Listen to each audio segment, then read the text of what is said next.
चलिए यहाँ पे हम बात करने वाले हैं फंक्शंस के बारे में, यानी कि पाइथन के अंतर्गत फंक्शंस होते क्या है उनके बारे में यहाँ पे हम विस्तार से जानेंगे।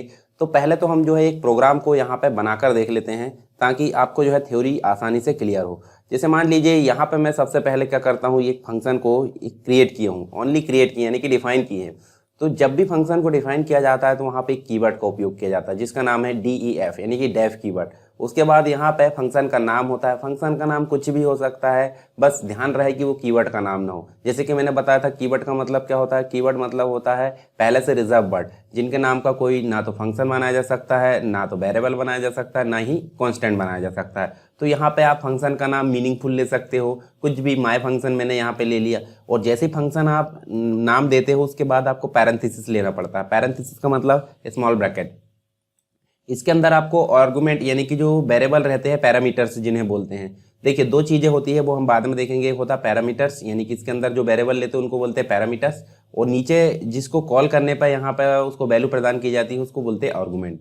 जब ये चीज़ें ले ली जाती है तो यहाँ पे आपको कॉलन लगाना पड़ता है, यानी कि इसके बाद आपको फंक्शन की बॉडी लिखना पड़ता है। तो फंक्शन की बॉडी में आप कुछ भी लिख सकते हैं, जैसे आपने अभी तक देखते आए हैं बहुत सारी स्टेटमेंट हमने प्रिंट की हैं, ठीक है। तो प्रिंट के अंतर्गत हमने लिख दिए हेलो फ्रॉम आ फंक्शन। तो इतना हम काम कर देते हैं, और उसके बाद अगर रन करते हैं तो रन करने के बाद आप देख सकते हैं यहाँ पे कुछ भी रन नहीं होगा। क्यों? क्योंकि यहाँ पे रन इसलिए नहीं होगा क्योंकि ये फंक्शन सिर्फ डिफाइन हुआ है। जब तक कि फंक्शन को कॉल नहीं किया जाएगा, यानी कि इस फंक्शन को यहाँ पे नाम से नहीं बुलाया जाएगा, तब तक ये काम नहीं करेगा। तो यहाँ पे जो फंक्शन है उसको बुलाने के लिए क्या किया जाता है, बॉडी के अंदर। बॉडी के अंदर मतलब जब हम फंक्शन के बाहर निकल जाते हैं, इतनी चीज़ होगी फंक्शन की बॉडी, ठीक है। और ये हो गई हमारी प्रोग्राम की बॉडी, ठीक है, पाइथन प्रोग्रामिंग के अंतर्गत। तो यहाँ पे माय फंक्शन के नाम से जब तक हम कॉल नहीं करेंगे तब तक वो यहाँ पे रन नहीं होगा, ठीक है। तो एक मिनट में इसको फिर से ओपन कर लेता हूँ VS कोड को।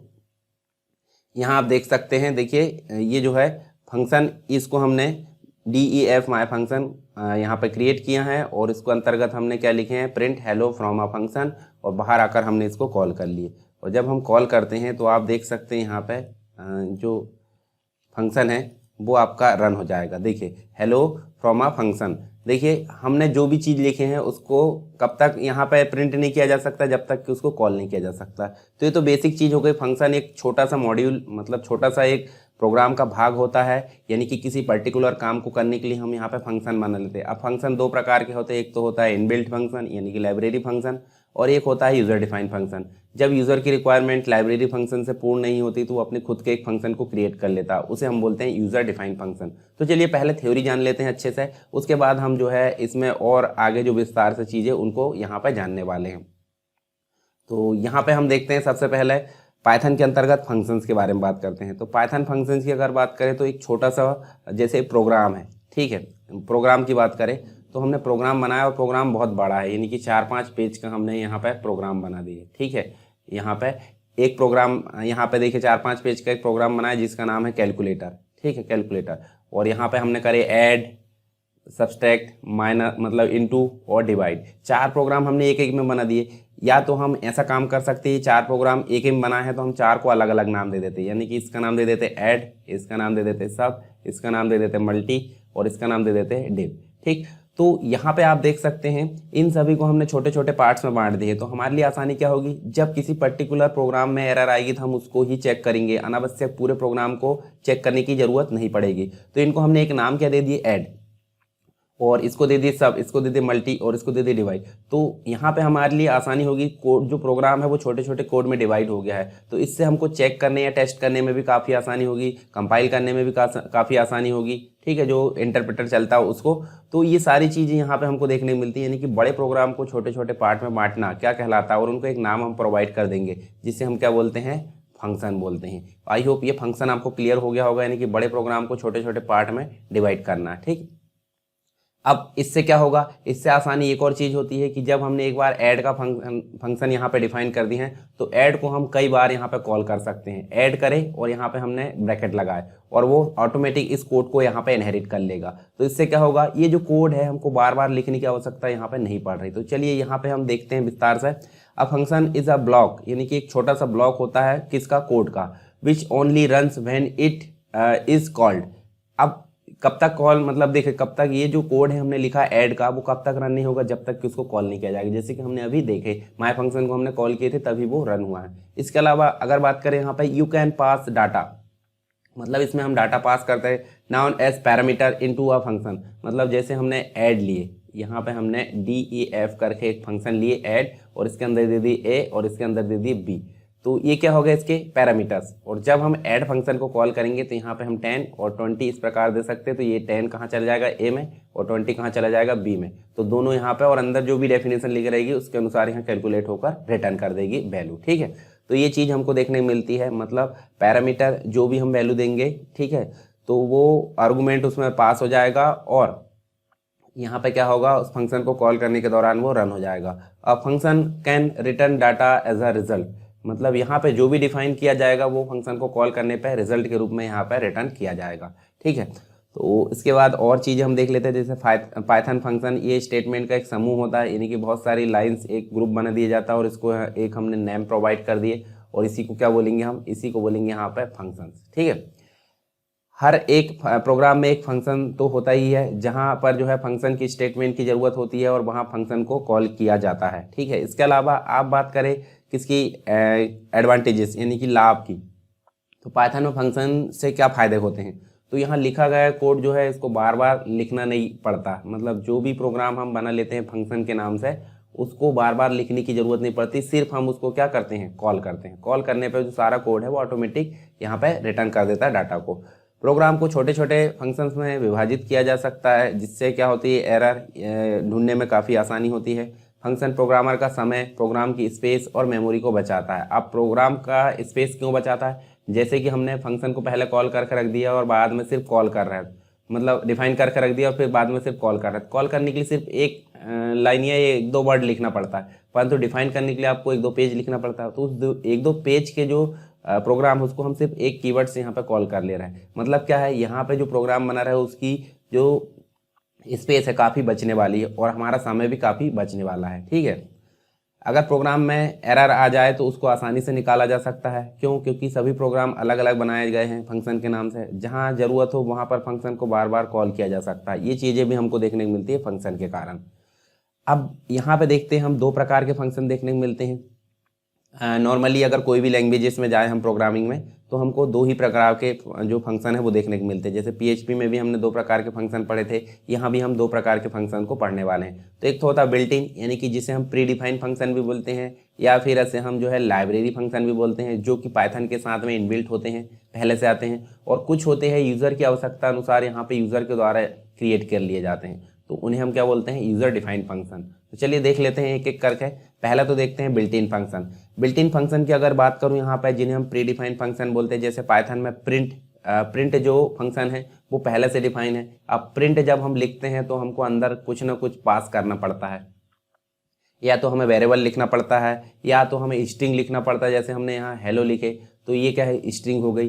तो इस प्रकार अगर बात करें यहाँ पे प्रिंट के अंतर्गत हमको कुछ ना कुछ यहाँ पे स्ट्रिंग या फिर कुछ ना कुछ वैल्यू देना पड़ता है, तब वो काम करता है। तो प्रिंट को हम बार बार इस्तेमाल करते हैं, हमको डिफाइन करने की ज़रूरत नहीं पड़ती, इसलिए इसे क्या बोला जाता है, देखिए यहाँ पे तो इसको प्रिंट को जो है इनबिल्ट या प्री डिफाइंड फंक्शन बोला जाता है। इसके बाद होता है यूज़र डिफाइंड फंक्शन। दो चीज़ें देखने को मिलती है यूज़र डिफाइन में, एक तो फंक्शन की डेफिनेशन देखने को मिलती है और एक फंक्शन को कॉल किया जाता है। तो फंक्शन की डेफिनेशन तो आपको पता है DEF कीवर्ड से हम यहाँ पे फंक्शन का नेम देते हैं और बाद में पैरेंथेसिस लगाते हैं ब्रैकेट, और जो कॉलन है हमारा प्रिंट के बाद हम यहाँ लिख देते हैं हेलो फंक्शन। ठीक है, इस प्रकार हमने लिखे और ये हो गया हमारा कंप्लीट फंक्शन की डेफिनेशन। ठीक है, अब ये फंक्शन कब काम करेगा, जबकि ये जो FUN जो फंक्शन नेम है हमने बनाया, जो भी नाम दे दिए, जैसे मान लीजिए हमने इसका नाम दे दिया ऐड, तो जब तक कि हम ऐड को यहाँ पे कॉल नहीं करेंगे तब तक इसकी डेफिनेशन यहाँ पे नहीं आएगी। ठीक है, क्योंकि इस नाम से इसको डिफाइन किया गया है।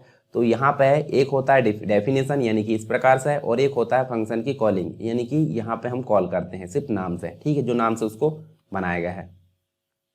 तो पहली चीज़ यहाँ देखने को मिलती है फंक्शन की डेफिनेशन में, आपको कुछ चीज़ें देखिए, ये बार बार हर जगह तो यूज़ नहीं होती, कुछ चीज़ें ऑप्शनल भी रहती है, परंतु बेसिक जो सिंटैक्स होता है वो आपको ये देखने को मिलता है, यानी कि प्रारूप। तो देखिए DEF तो एक कीवर्ड हो गया आपका, फंक्शन का नेम, फंक्शन नाम आप कुछ भी दे सकते हैं, पैरामीटर्स, पैरामीटर्स जो है ऑप्शनल होते हैं, कितनी भी पैरामीटर दे सकते हैं। अभी पैरामीटर डिफाइन होते हैं यूज़र के अकॉर्डिंग।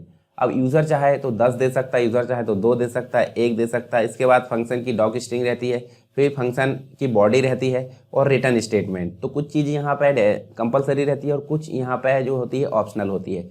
तो यहाँ पे देखिए DEF का मतलब क्या है, देखिए ये वाला, तो ये क्या है, फंक्शन को क्रिएट करता है, यानी कि कीवर्ड है जो शुरुआत में DEF कीवर्ड का इस्तेमाल किया जाता है।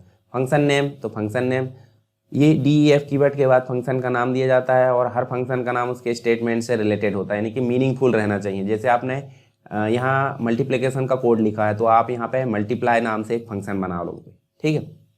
फिर नेक्स्ट जो है पैरामीटर देखे हमने, तो ये भी ऑप्शनल होते हैं। फंक्शन के नाम के बाद पैरामीटर की संख्या दी जाती है और यूज़र के अकॉर्डिंग यहाँ पे रिक्वायरमेंट के अनुसार वहाँ पे दिया जाता है। इसके बाद पैरेंथेसिस के बाद हमने देखे थे, देखिए यहाँ पे कॉलन, ठीक है, यहाँ पे तो कॉलन देना अनिवार्य होता है। ये देना इसलिए अनिवार्य होता है क्योंकि इसके बाद ही फंक्शन की बॉडी स्टार्ट होती है, यानी कि पाइथन इंटरप्रेटर द्वारा ऑटोमेटिक कोड इंडेंट होता है यहाँ पे। फिर हमने लिखे थे फंक्शन डॉक स्ट्रिंग, ये ऑप्शनल होता है, यहाँ पर डॉक्यूमेंटेशन स्ट्रिंग दी जाती है। फिर फंक्शन की बॉडी की बात करें तो ये भी ऑप्शनल होती है, ठीक है। फंक्शन की बॉडी होती है जिसमें लोकल वेरिएबल और जो स्टेटमेंट होती है सारी चीज़ वहाँ पे दी जाती है। वेरिएबल हमने दो प्रकार के देखे थे, एक तो लोकल वेरिएबल और एक होता है ग्लोबल वेरिएबल, यानी कि फंक्शन के अंदर अगर दिया गया है तो सिर्फ फंक्शन के अंदर ही काम करेगा। उसके बाद हमने अगर पाइथन प्रोग्राम के ऊपर यानी फंक्शन के बाहर अगर वेरिएबल दिया है तो वो कहलाएगा ग्लोबल, यानी कि सभी फंक्शन में उसको काम किया जा सकता है। उसके बाद रिटर्न स्टेटमेंट, ये भी ऑप्शनल होती है, ठीक है। कभी कभी फंक्शन वैल्यू को रिटर्न करता है, कभी कभी नहीं करता है, तो ये ऑप्शनल होती है, ठीक है। चलिए आगे चलते हैं, हम बात करते हैं यहाँ पे डेफिनेशन की। तो हम ऑलरेडी ये देख चुके हैं, देखिए DEF कीवर्ड से हम देते हैं माय फंक्शन, हम नाम देते हैं, पैरेंथेसिस लगाते हैं, यानी कि पैरामीटर यहाँ पे दे सकते हैं, पर ऑप्शनल होते हैं, ये कंपलसरी होता है, ठीक है। इससे इंटरप्रेटर को पता चलता है कि यहाँ से फंक्शन की बॉडी स्टार्ट हो रही है। और प्रिंट करके हम कुछ भी दे सकते हैं, यहाँ पे प्रिंट करके 2-3 बार यहाँ प्रिंट कर सकते हैं और अलग अलग प्रकार से वैल्यू या कैलकुलेशन जो भी हमको देना है वो हम बॉडी में दे सकते हैं। सिर्फ फंक्शन को डिफाइन करने से काम नहीं चलता जब तक कि, यानी कि फंक्शन के कॉल में सिर्फ जो है फंक्शन का नाम और अगर फंक्शन को पैरामीटर दिए हैं तो पैरामीटर की वैल्यू होती है। जैसे फंक्शन का नाम हमने डिफाइन किए थे और इसको हम कॉल करते समय सिर्फ फंक्शन का नाम लिख लेते हैं तो ये काम करेगा जो भी दिया है, यानी कि यहाँ पे प्रिंट क्या होगा, हेलो फ्रॉम अ फंक्शन, इस प्रकार से वैल्यू यहाँ प्रिंट हो जाएगी। पर यहाँ पे हम पैरामीटर्स की लिस्ट देते हैं तो हमको यहाँ पे आर्गूमेंट पास करना पड़ता है, ठीक है। तो ये चीज़ देखने को मिलती है। अच्छा, फंक्शन को कॉल नहीं करेंगे तो कोड आपका रन नहीं होगा, ये भी चीज़ आपको क्लियर होना चाहिए। इसके बाद पाइथन में जब फंक्शन को कॉल करके जिस डाटा टाइप की वैल्यू यहाँ पे देते हैं, जैसे मान लीजिए हमने लिए हैं DEF करके, यहाँ पे DEF करके FUN करके FUNC नाम दे दिए और NUM करके आर्गुमेंट मतलब पैरामीटर ले लिए और एक STR। तो NUM का मतलब नंबर, यानी कि 9 हो गया, 3 हो गया, कुछ भी स्टोर करेगा। और स्ट्रिंग का मतलब हो गया नेम, कोई भी, जैसे मान लीजिए SSW स्टोर कर लिया जाएगा। तो ये तो हो गई स्ट्रिंग, STR नाम से ली है, SSW स्टोर करेगा, 9 स्टोर करेगा। पर ऐसा नहीं है, पाइथन के अंतर्गत ऐसा है कि हम उल्टा सीधा यानी कि क्रॉस कर सकते हैं, SSW इसमें भी स्टोर कर सकते हैं और 9 इसमें भी स्टोर कर सकते हैं। तो ये तो डिफाइन होता है बाद में, जब फंक्शन को हम कॉल करते हैं तब डिफाइन होता है कि आर्गुमेंट देंगे तब वहाँ डेटा टाइप का निर्धारण होगा, ठीक है। तो यहाँ से हम डेटा टाइप का निर्धारण नहीं कर सकते। अब फंक्शन हमने बनाए DEF FUNC N और NUM करके एक ले लिया हमने वेरिएबल, यानी कि पैरामीटर। अब पैरामीटर आप कंफ्यूज बिल्कुल नहीं होना, फंक्शन के अंदर जो वेरिएबल की संख्या लेते हैं ब्रैकेट में उनको हम बोलेंगे यहाँ पे पैरामीटर, बस इतना सा अंतर हो जाता है, बाकी कोई दिक्कत नहीं है, ठीक है। और दोनों को हमने प्रिंट कर लिया, यानी कि NUM में जब भी वैल्यू आएगी तो वो प्रिंट करके NUM करके प्रिंट कर लेगा और प्रिंट STR प्रिंट कर देगा।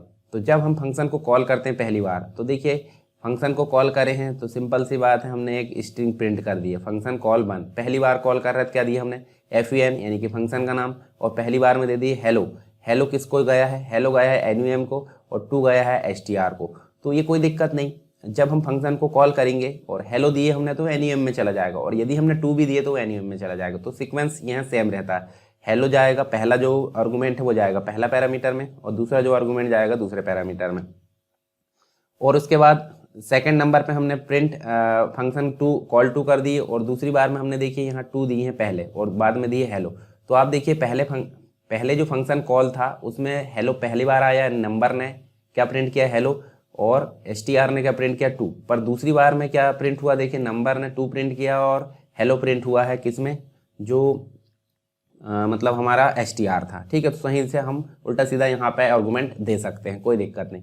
इसके अलावा फंक्शन आर्गूमेंट इन पाइथन, तो आर्गूमेंट की अगर बात करें तो यहाँ पे आपको 4 प्रकार से देखने को मिलते हैं पैरामीटर्स, ठीक है। तो देखिए डिफ़ॉल्ट आर्गूमेंट, डिफ़ॉल्ट मतलब जो ऑलरेडी दे दिया गया है उसको वो प्रिंट करेगा, और अगर हमने हमारे अनुसार अगर चेंज किया है तो वो उसके अकॉर्डिंग चेंज हो जाता है। कुछ होते हैं रिक्वायर्ड, जैसे हमने अभी देखे थे 2 पैरामीटर दिए हैं तो 2 आर्गूमेंट हमको पास करना पड़ेगा। जैसे मान लीजिए हमने यहाँ पे NUM और STR दिए थे, तो हमको यहाँ पे जब फंक्शन को कॉल करेंगे तो 2 वैल्यू देना पड़ेगा। देखिए एक हेलो और एक टू, 2 नहीं देंगे तो यहाँ पे एरर आने वाली है, ठीक है। तो इनको बोलते हैं रिक्वायर पैरामीटर। कुछ होते हैं कीवर्ड पैरामीटर, ठीक है। कीवर्ड का मतलब होता है जैसे स्टार से हमने डिफाइन कर दिए, और कुछ होते हैं वेरिएबल नंबर ऑफ आर्गूमेंट, ठीक है। तो चलिए सभी को एक एक पर हम यहाँ पे समझ लेते हैं, फिर हम प्रोग्राम को हल करेंगे, ठीक है। तो पहला तो होता है डिफ़ॉल्ट आर्गूमेंट।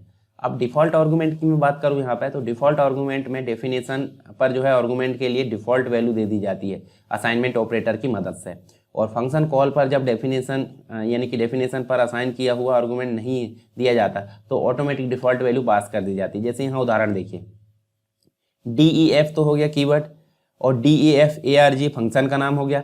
NUM करके हम लेते थे क्या, एक पैरामीटर, और एक STR नाम से लेते थे, तो हम इनको खाली लेते थे। पर अभी हमने क्या दे दी है, NUM में बाय डिफ़ॉल्ट 5 स्टोर हो जाए, और हेलो में बाय डिफ़ॉल्ट का मतलब STR में हेलो स्टोर हो जाए।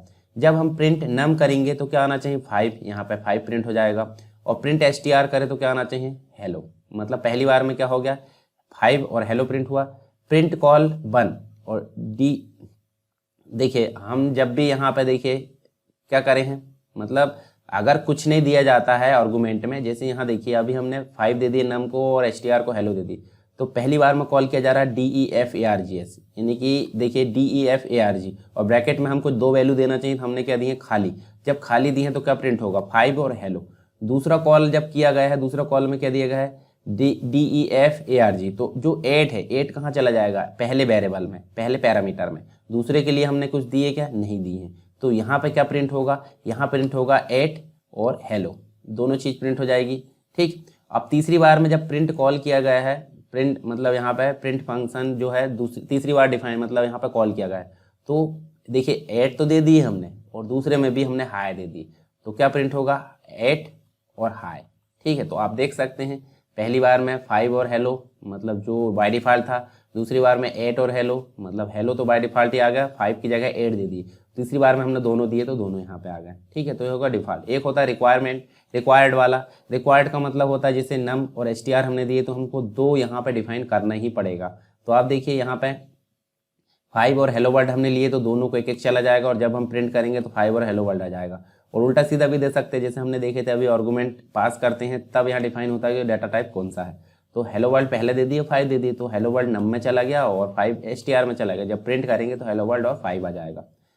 अगर फंक्शन कॉल पर आर्गूमेंट नहीं दिया जाता है तो टाइप की एरर आती है। देखिए यहाँ पे टाइप एरर आएगी, ये मतलब जो 2 आर्गूमेंट है मतलब 2 पैरामीटर है उनको आर्गूमेंट यहाँ पे नहीं दिया गया है, तो वो क्या देगा, ये देखिए आर्गूमेंट की रिक्वायरमेंट यहाँ पे बोल रहा है कौन कौन से, एक तो नंबर और एक STR, यानी कि नम और STR यहाँ पे रिक्वायर्ड है, पर यहाँ पे ब्लैंक दिया है। यदि मान लो यहाँ 5 और हेलो दे देते, 5 और हेलो दे देते इस प्रकार से, तो क्या होता, ये ऑटोमेटिक यहाँ पे चला जाता और एरर नहीं आती, प्रिंट कर देता है, यानी कि 5 और हेलो। अगर फंक्शन में 2 आर्गूमेंट है और अगर कॉल करते समय एक ही दिया जाता है, जैसे मान लीजिए अभी 2 है नम और STR और हमने एक ही दिए, तो भी यहाँ पे एक रिक्वायर मतलब जो एक पैरामीटर उसका रिक्वायर्ड यहाँ पे एरर आएगी, ठीक है। इसके बाद कीवर्ड आर्गूमेंट की अगर बात करें, देखिए फंक्शन पर जो है पोजिशनल आर्गूमेंट का इस्तेमाल किया गया है, मतलब इसके पहले तक जो कि हमारे लिए रिक्वायर्ड था। पोजिशनल आर्गूमेंट ये जो होते हैं नॉर्मल पैरामीटर होते हैं, और पोजिशनल आर्गूमेंट में जब वैल्यू दी जाती है तब उसकी पोजीशन के हिसाब से कॉल पर वैल्यू असाइन हो जाती है।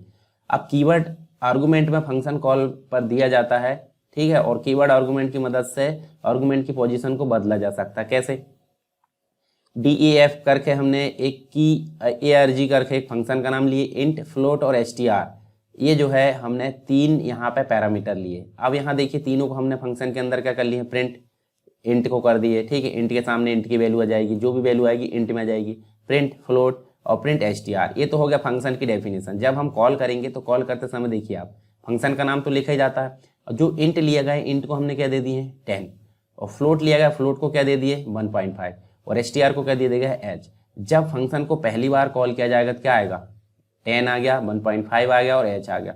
दूसरे जो फंक्शन है उसको कॉल में हमने क्या दी है, देखिए फ्लोट, हमने फ्लोट को उठाकर इधर कर दिए, उल्टा सीधा कैसे भी कर सकते हैं, कीवर्ड है ना, देखिए इंट है, फ्लोट है, str, ये नाम, 3 नाम के बंदे, हम जिस नाम को बुलाएंगे उस नाम को वैल्यू यहाँ पे असाइन कर दी जाएगी। तो फ्लोट नाम को हमने पहले बुला लिए, तो फ्लोट नाम को जब हमने पहले बुला लिए तो 2.8 आ गया, और इंट करके हमने दे दिया 20, str करके जी। तो उल्टा सीधा कोई भी क्रम हो, हम कोई दिक्कत नहीं, वैल्यू यहाँ पे कोई भी क्रम में दे सकते हैं, यहाँ पे जो है वो यहाँ पे प्रिंट हो जाएगी। जैसे इंट को हमने 20 दिए थे तो पहले में वो इंट ने 20 प्रिंट कर दिया, जबकि पहले क्या होता था जब 2.8 दी हैं तो वो इंट को चला जाता, जबकि यहाँ हमने कीवर्ड से दी हैं, एक की प्रोवाइड कर दी है, फ्लोट है और स्ट्रिंग है, ये वैल्यू तो सही आई है पर क्रम आपका बदल चुका है, ठीक है, कोई दिक्कत नहीं।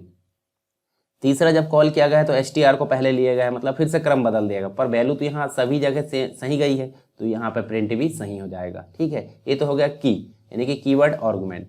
इसके बाद एक और होता है वेरिएबल नंबर ऑफ आर्गुमेंट, ये लास्ट है, और किसी वक्त पर पता नहीं होता कि फंक्शन पर कितने आर्गुमेंट पास करने हैं, मतलब हम बाद में जब रन टाइम पे या जब प्रोग्राम बनाते समय हम देखते हैं कि हमको आर्गुमेंट की संख्या नहीं पता, तो उस समय इस टाइप के जो आर्गुमेंट है उनकी काफ़ी ज़रूरत पड़ जाती है। और जब नंबर ऑफ आर्गुमेंट का इस्तेमाल करना हो तो फंक्शन के डेफिनेशन पर आर्गुमेंट से पहले क्या लगाया जाता है, स्टार, और स्टार का इस्तेमाल किया जाता है एस्टिक्स जिसे बोलते हैं। फंक्शन डेफिनेशन पर दिया हुआ आर्गुमेंट टपल जैसा होता है, टपल डेटा टाइप आपने पढ़ा होगा, ठीक है।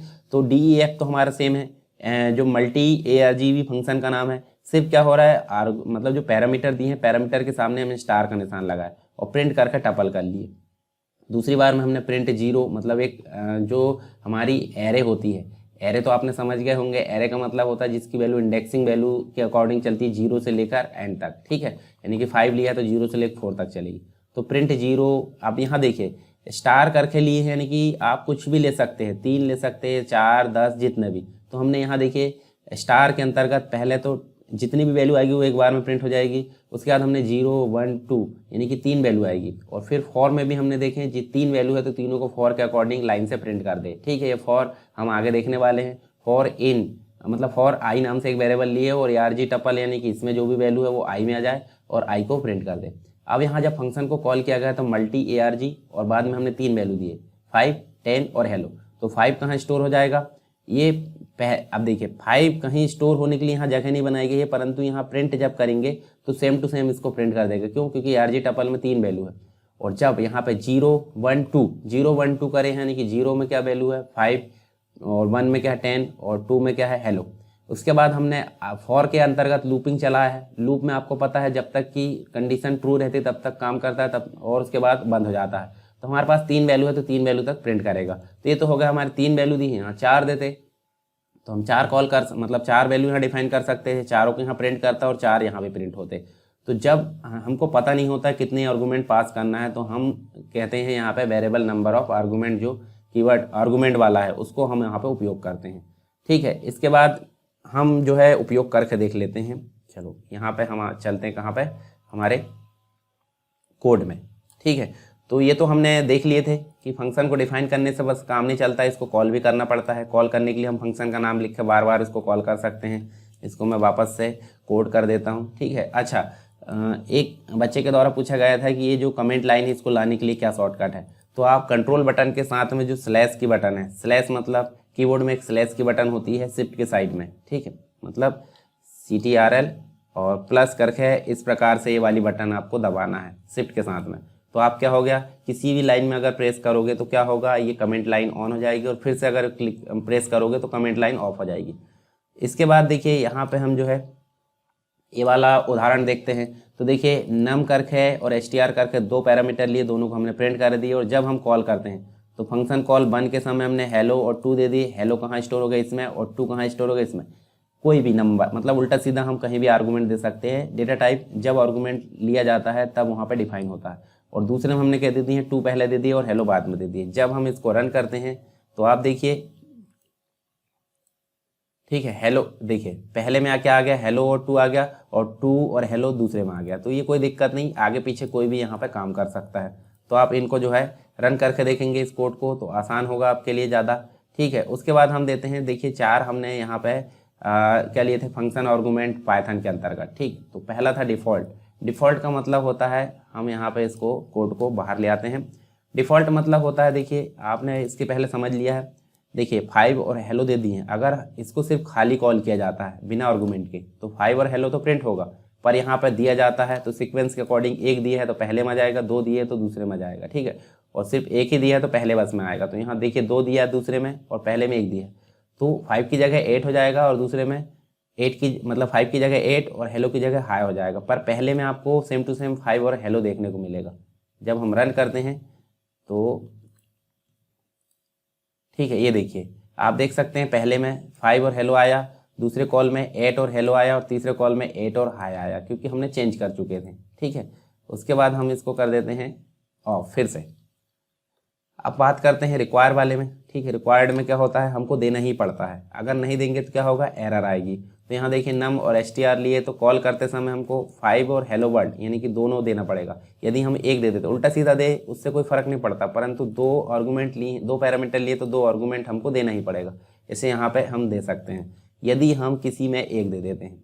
चलिए 1 देते हैं यहाँ पे, ये मैं हटा देता हूँ 1, ठीक है। और इसको जब हम रन करते हैं तो आप देखिए यहाँ पे एरर आ रही और एक जो आर्गूमेंट है वो मिसिंग है, किसका, str का। तो आप समझ गए होंगे ये रिक्वायर होता है। रिक्वायर्ड मतलब होता है देना ही पड़ेगा आपको आर्गूमेंट, ठीक है।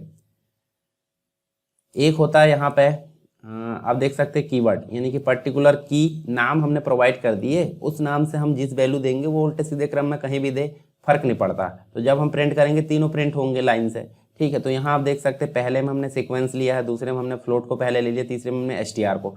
पर str को पहले भी लिया तो जो वैल्यू जाएगी वो str में जाएगी, कोई दिक्कत नहीं यहाँ पे। तो ये होता है कीवर्ड वाला। तो इसको जब हम रन करेंगे तो यहाँ पे हमारे लिए आउटपुट सही आएगा, क्यों, क्योंकि यहाँ पे हमने पर्टिकुलर नाम से उसको वैल्यू प्रोवाइड की है, ना कि सीक्वेंस है, ठीक है। तो इसको बोलते हैं हम कीवर्ड वाला, ये चीज़ हम पहले ही समझ चुके हैं। उसके बाद लास्ट जो होता है कौन सा होता है, वेरिएबल, नंबर ऑफ वेरिएबल। तो जब हम यहाँ पे देखिए क्या करते हैं, स्टार लगा के देते हैं, तो यहाँ पे जितनी भी वैल्यू दी जाएगी वो स्टार के अंतर्गत, स्टार है इसलिए यहाँ पे चली जाएगी, यानी कि हमने डिफाइन नहीं किया कितने नंबर है। फिर ARG टपल 0 लिए हमने, पहली बार में क्या होगा, सीधा ये जितनी भी चीज़ें लिए वो प्रिंट कर देगा। दूसरी बार में देखिए 0 यानी कि पहली जो इंडेक्सिंग वैल्यू है वो आएगी, दूसरे में दूसरी इंडेक्सिंग वैल्यू, फिर तीसरे में तीसरी। और फॉर आई इन और ARG टपल में जो भी होगा वो आई में आ जाएगा और प्रिंट करके आई कर देगा, ठीक है। तो यहाँ देखिए पहली बार में वो सेम टू सेम, यहाँ पे इसको मैं फिर से सेव करता हूँ, ये देखिए पहली बार में ये रन किया उनने, मतलब सेम टू सेम यहाँ पे प्रिंट हो गया, क्योंकि यहाँ हमने कोई परिवर्तन नहीं करे, सिर्फ प्रिंट करे हैं। उसके बाद दूसरे में हमने करे हैं 0 1 2 के क्रम में प्रिंट हो, 0 1 2 के क्रम में, और फॉर में भी लूप चला है नीचे 5 10 हेलो, ठीक है। तो ये चीज़ आपको क्लियर हो गई।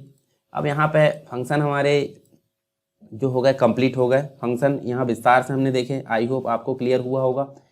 इसके अलावा आप अगर कोई दिक्कत आती है तो आप मुझे कमेंट बॉक्स में बताइए, और साथ ही साथ आप जो है एप्लीकेशन को भी डाउनलोड करेंगे तो आपके लिए काफ़ी फ़ायदा होगा, क्योंकि वहाँ जो भी जितने भी प्रीमियम कोर्स है प्रोग्रामिंग और अन्य चीज़ों के, तो वहाँ पे आपको मात्र 99 रुपीज़ में जो है उसके सब्सक्रिप्शन के साथ में आप उसको पढ़ सकते हैं, ठीक है।